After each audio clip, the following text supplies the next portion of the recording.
భవిష్యత్ కొరకు, పథకాలన్నీ కాపాడుకునేందుకు, పథకాలన్నీ కొనసాగింపు కోసం, ఇంటింటి అభివృద్ధిని, ఆ పేదల ఆత్మ గౌరవాన్ని నిలబెట్టుకోవడం కోసం ఆ పెత్తందారులతో యుద్ధానికి మీరంతా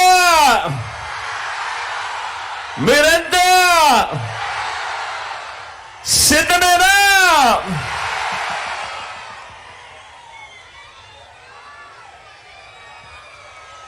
మే 13న జరగబోయే ఎన్నికల్లో ఇప్పటి వరకు పేదల భవిష్యత్ కోసం, ఇంటింటి అభివృద్ధి కోసం 130 బటన్లు నొక్కిన మన ప్రభుత్వానికి మద్దతుగా 2 బటన్లు ఫ్యాన్ మీద ప్రతి ఒక్కరూ నొక్కడానికి, 100 మందితో చెప్పి నొక్కించడానికి స్టార్ క్యాంపెయినర్లుగా మీరంతా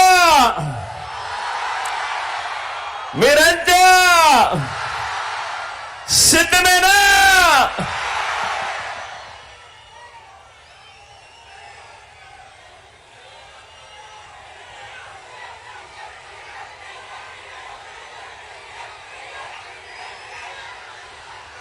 ఇక్కడున్నది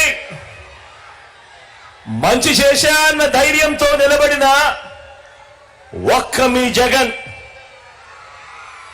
ఇక్కడున్నది మంచి చేశా అన్న ధైర్యంతో నిలబడిన ఒక్క మీ జగన్.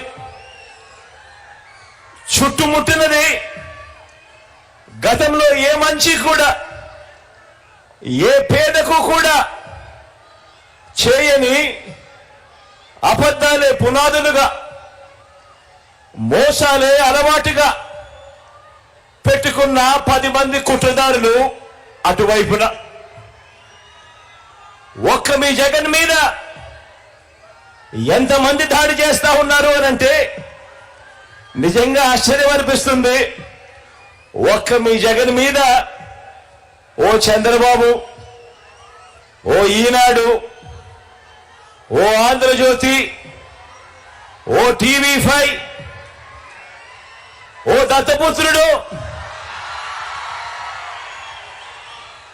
ఓ బీజేపీ, ఓ కాంగ్రెస్,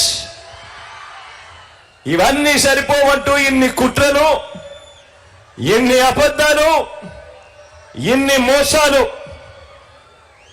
కుటిన పద్మవ్యూహంలో వీరంతా కూడా ఒక్కటై బాణాలు సంధిస్తున్నది ఒక్క మీ జగన్ మీద. మీకు మంచి చేసిన మీ బిడ్డ మీద, మీకు ఆ మంచికి మధ్య మీ సేవకుడిగా ఉన్న ఒక్క మీ బిడ్డ మీద ఇంతమంది దాడి చేస్తా ఉన్నారు. అయినా మీ బిడ్డ అదరుడు, అయినా మీ బిడ్డ బెదరుడు. కారణం ప్రజలనే శ్రీకృష్ణుడి అండ ఉన్న అర్జునుడు మీ బిడ్డ.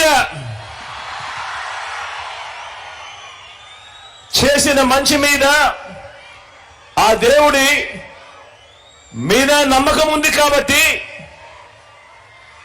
అర్జునుడి మీద ఒక బాణం వేసినంత మాత్రాన కురుక్షేత్ర సమరంలో, కురుక్షేత్ర యుద్ధాన్ని కౌరవులు గెలిచినట్టు కాదు. ఒక బాణం వేసినంత మాత్రాన, జగన్ మీద ఒక రాయి విసిరినంత మాత్రాన, జగన్ మీద ఒక రాయి విసిరినంత మాత్రాన జరగబోయే ఎన్నికల కురుక్షేత్రంలో ఆ దుష్ట చతుష్టయం ఓటమిని, ఆ పెత్తందారుల ఓటమిని, మన పేదల ప్రభుత్వం గెలుపును ఎవ్వరూ ఆపలేరు. ఇలాంటి దాడుల వల్ల నా సంకల్పం చెక్కు చెదరదు. పైగా ఈ స్థాయికి మీరు దిగజారారు అని అంటే దాని అర్థం ఏమిటి? ఈ స్థాయికి వారు దిగజారారు అని అంటే దాని అర్థం ఏమిటి? విజయానికి మనం అంత చేరువుగా ఉన్నామని, విజయానికి వాళ్ళంత దూరంగా ఉన్నారనే కదా దాని అర్థము.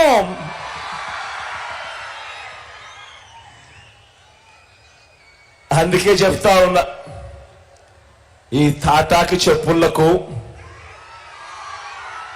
నీ బిడ్డ అదరుడు, నీ బిడ్డ బెదరడు. మీకు సేవ చేయాలన్న నా సంకల్పం మరింత పెరుగుతుందే తప్ప ఏ కొంచెం కూడా వెనుకడుగు వేసే ప్రసక్తే లేదు. నా నుదుటి మీద వారు చేసిన గాయం, నా నుదుటి మీద వారు చేసిన గాయం దేవుడి దయతో అది ఇక్కడ తగలలేదు, అది ఇక్కడ తగలలేదు. అంటే దాని అర్థం దేవుడు మీ బిడ్డ విషయంలో ఇంకా పెద్ద స్క్రిప్టే రాశాడు అని చెప్పి దాని అర్థం.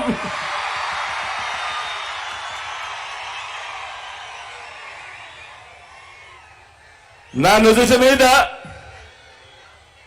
వారు చేసిన గాయం బహుశా 10 రోజుల్లో తగ్గిపోతుందేమో, కానీ పేదల ప్రయోజనాలకు చంద్రబాబు చేసిన గాయాలు, ఆయన పాలనలో ఆయన చేసిన గాయాలు, ఆ రైతులకైతేనేమి, ఆ అక్క చెల్లెమ్మలకైతేనేమి, ఆ నిరుద్యోగులకైతేనేమి, ఆ సామాజిక వర్గాలకైతేనేమి, ఆ చంద్రబాబు మోసాలతో అతలాకుతలమైన ఆ పేదల బతుకులు, చంద్రబాబు చేసిన మోసాలను, చంద్రబాబు చేసిన గాయాలను ఆ పేదలు ఎన్నడూ కూడా మర్చిపోయే ప్రసక్తే ఉండదు అని సందర్భంగా చెప్తా ఉన్నారు.